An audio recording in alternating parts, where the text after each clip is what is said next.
విజయవాడలో కొంతమంది ఆటో వాలాల అరాచకం రోజురోజుకు పెరుగుతోంది.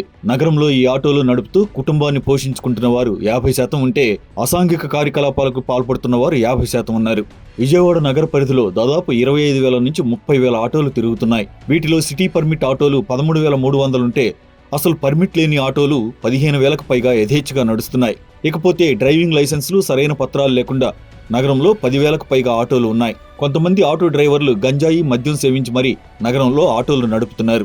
ఆటో ఎక్కే పబ్లిక్తో దురుసుగా ప్రవర్తించడం, ఆడవాళ్లతో అసభ్యకర ప్రవర్తన, ఆటో స్టాండ్, బస్ స్టాండ్ దగ్గర రౌడీయిజం చేస్తూ సామాన్య జనాన్ని భయభ్రాంతులకు గురి చేస్తున్నారు. ఇంకొంతమంది ఆటో డ్రైవర్లు ట్రాఫిక్ రూల్స్ పాటించకుండా వన్ వేలో ఎదురు రావడం, సిగ్నల్ పడినా కూడా దాటి వెళ్లిపోవడం, రోడ్డు మధ్యలో ఆటో ఆపి మరీ జనాలను ఎక్కించుకుంటూ ట్రాఫిక్కు అంతరాయం కలిగించడం, పరిమితికి మించి ఆటోలో జనాలను ఎక్కించుకుని ప్రజల ప్రాణాలతో చెలగాటం ఆడుతున్న ట్రాఫిక్ పోలీసులు ఏమాత్రం పట్టించుకోవడం లేదనే ఆరోపణలు వినిపిస్తున్నాయి. సిటీలో సరైన పత్రాలు లేని ఆటోలు నడుపుతూ గంజాయి సప్లై చేయడం, దొంగతనాలకు రేకే నిర్వహించడం, ఆటోలో వ్యభిచారం నిర్వహించే ఆడవారిని సప్లై చేయడం వంటి కార్యకలాపాలకు పాల్పడుతున్న పోలీసులు మాత్రం పట్టించుకోవడం లేదు. 2015లో అప్పటి ప్రభుత్వం ఓ జీవో జారీ చేసింది. ఆ జీవో ప్రకారం విజయవాడ చుట్టుపక్కల మండలాల్లో ఉన్న సిఎన్జి ఆటోలు నగరంలో కూడా తిరగవచ్చని. దీంతో ఈ జీవోని అడ్డుపెట్టుకుని కొంతమంది ఆటో యజమానులు, బ్రోకర్లు కలిసి ఒకే ఆటో నంబర్తో 2 ఆటోలు తిప్పుతున్నారు. ఒకే నంబర్ ప్లేట్, కానీ ఇంజిన్ నంబర్, చాసిస్ నంబర్లు వేరుగా ఉంటాయి. ఆ ఫేక్ నంబర్ ప్లేట్తో నగరంలో 100 ఆటోలు తిరుగుతున్న ట్రాఫిక్ పోలీసులు ఆ ఆటోలను గుర్తించడంలో విఫలమవుతున్నారు. కూటమి ప్రభుత్వం వచ్చిన తరువాత 2025లో 8-32 జీవోని తీసుకొచ్చింది. ఈ జీవో ప్రకారం నగర చుట్టుపక్కల మండలాల్లో ఉన్న సిఎన్జి ఆటోలను అమ్మడం గానీ కొనడం గానీ చేయకూడదు.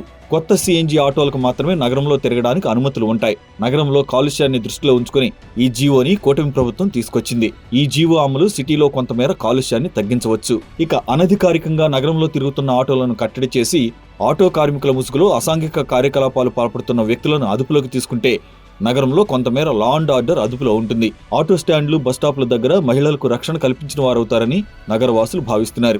నగరంలో తిరిగే ప్రతి ఆటోకి జియో ట్యాగింగ్ పెట్టి ఏ ఆటో ఎటు వెళుతుందో నిఘా పెట్టాలని, అదేవిధంగా ఆటో లోపల డాష్ బోర్డు కెమెరాలు అమర్చడం వల్ల మహిళల పట్ల అసభ్యకరంగా ప్రవర్తిస్తే వెంటనే ఆటో డ్రైవర్పై చర్యలు తీసుకునే అవకాశం ఉంటుందని సూచిస్తున్నారు. మరి ప్రభుత్వం ఈ దిశగా ఆలోచిస్తుందా? ఆటో వాలాల అరాచకాలకు ఫుల్ స్టాప్ పెడుతుందా? Let's wait and see.